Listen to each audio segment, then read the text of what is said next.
দর্শক, ইউরোপীয় ইউনিয়নের রাষ্ট্রদূত মাইকেল মিলার সোমবার জাতীয় প্রেস ক্লাবের একটি অনুষ্ঠানে যে বক্তব্যগুলো দিয়েছেন, সেই বক্তব্যগুলো একটু খেয়াল করলে আমরা বাংলাদেশকে নিয়ে যে আন্তর্জাতিক রাজনীতি ভয়ঙ্কর আকারে চলছে তার একটি পার্ট সম্পর্কে মোটামুটি পরিষ্কার হয়ে যেতে পারি, অনেকখানি পরিষ্কার হতে পারি।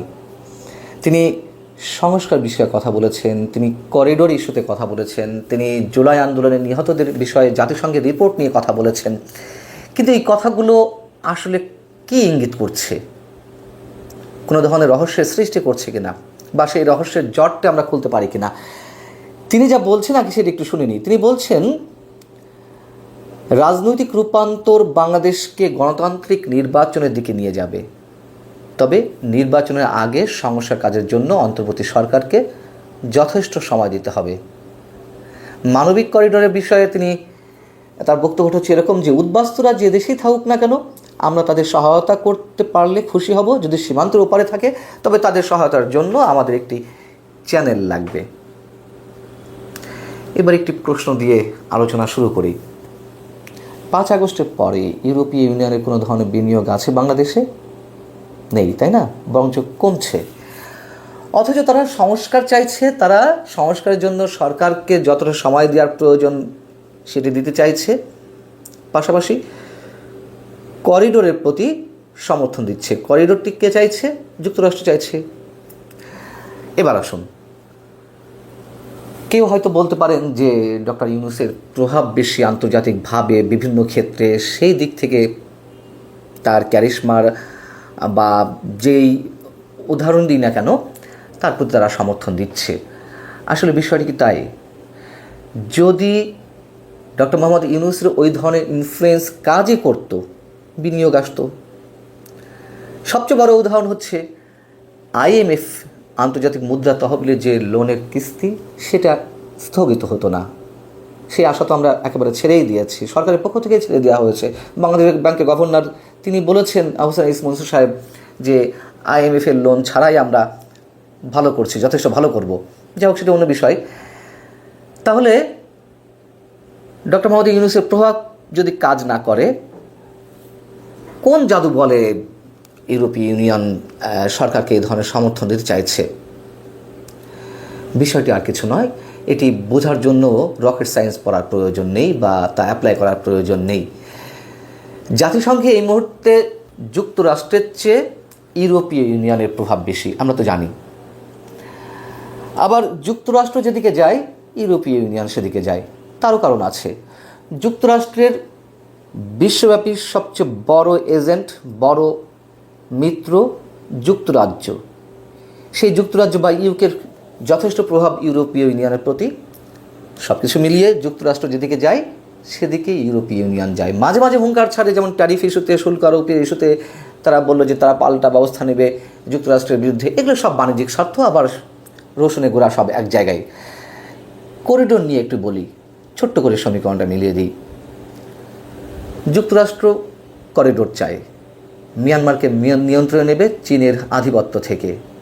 কার মুখ দিয়ে প্রথমে কথাটি বের করালো? জাতিসংঘের মহাসচিব অ্যান্টনিও গুতেরেস যখন বাংলাদেশ সফরে এলেন, তখন তিনি এই কথাটি বললেন রোহিঙ্গাদের বা রোহিঙ্গা ক্যাম্প পরিদর্শনে গিয়ে।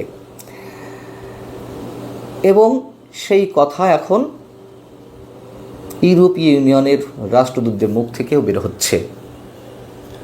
সরকারকে তো কিছু দিতে হবে তাহলে, তাই না? প্রথমে যেটি বলেছিলাম যে সময় দেবে সরকারকে, বা দীর্ঘদিন ক্ষমতায় টিকে থাকার একটি সনদ ডক্টর ইউনূস সরকার পেতে পারে। অতএব সে ধরনের একটি নিশ্চয়তা ভিন্ন সুরে দেওয়ার চেষ্টা সংস্কার ইস্যুতে।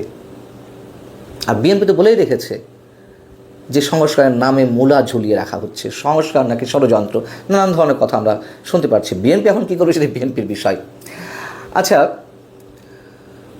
সংস্কার নিয়ে যদি আরেকটু বলি, আমাদের মনে রাখা দরকার, বাংলাদেশ থেকে যুক্তরাষ্ট্রের যে রাষ্ট্রদূত পিটার ডি হাস, তিনি চলে যাওয়ার পরে আর কোনো রাষ্ট্রদূত কিন্তু যুক্তরাষ্ট্র এখনও পর্যন্ত পাঠায়নি।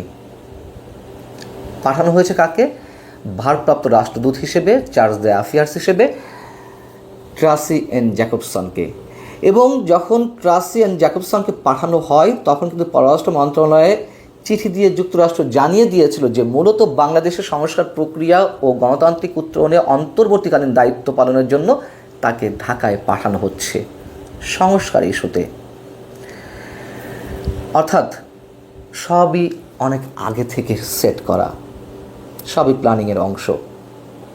এবার জাতিসংঘের মানবাধিকার বিষয়ক হাই কমিশন যে রিপোর্টটি দিয়েছিল জুলাই আন্দোলনে কতজন নিহত হয়েছিলেন সে বিষয়ে মাইকেল মিলার ইউরোপীয় ইউনিয়নের রাষ্ট্রদূত বলছেন, আমরা জাতিসংঘের রিপোর্টকে সমর্থন করি, তাদের রিপোর্ট অত্যন্ত পরিষ্কার, সমর্থন না করার তো কোনো কারণ নেই। আগেই বলেছি যে জাতিসংঘের উপর যুক্তরাষ্ট্রের চেয়ে এই মুহূর্তে ইউরোপীয় ইউনিয়নের প্রভাব অনেক বেশি।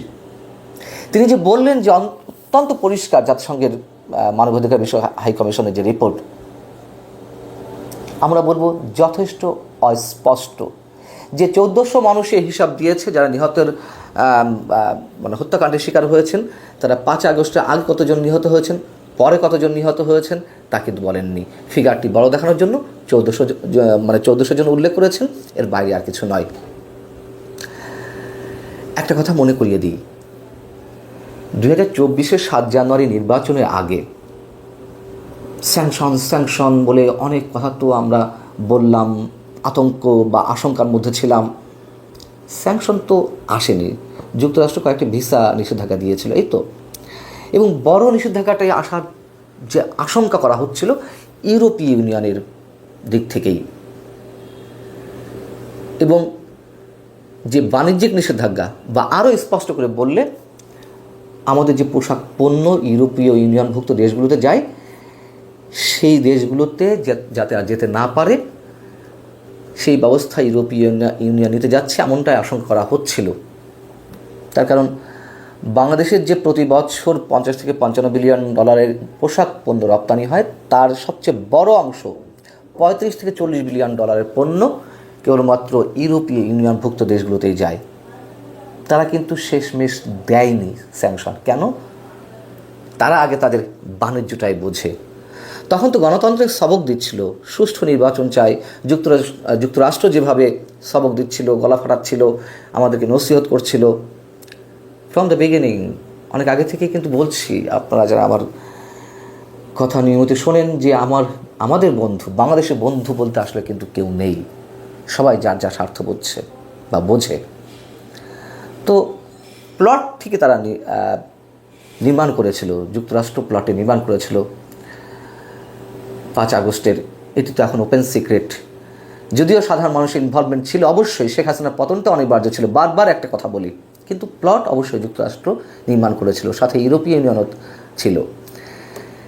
অতএব তাদের কাছে এসব গণতন্ত্রের সবক কেবলই কথার কথা, অথবা মানবাধিকার নিয়ে বা গণতন্ত্র নিয়ে যে কথাগুলো বলে তার আড়ালে তাদের ভিন্ন উদ্দেশ্য থাকে। এবারও যে নির্বাচনকে কেন্দ্র করে সংস্কার ইস্যুতে তারা কথা বলছে তার পেছনেও ভিন্ন উদ্দেশ্য আছে। প্রত্যেকের ব্যবসায়িক স্বার্থ, প্রত্যেকের এখনও আধিপত্য বিস্তারের স্বার্থ। নিশ্চয়ই খেলা এখানেই থেমে থাকবে না, আরও অনেক খেলা আমাদের জন্য অপেক্ষা করছে। যে খেলায় বাংলাদেশের ভবিষ্যৎ কোন দিকে যাবে তা নিয়ে আমরা সত্যিই আতঙ্কিত।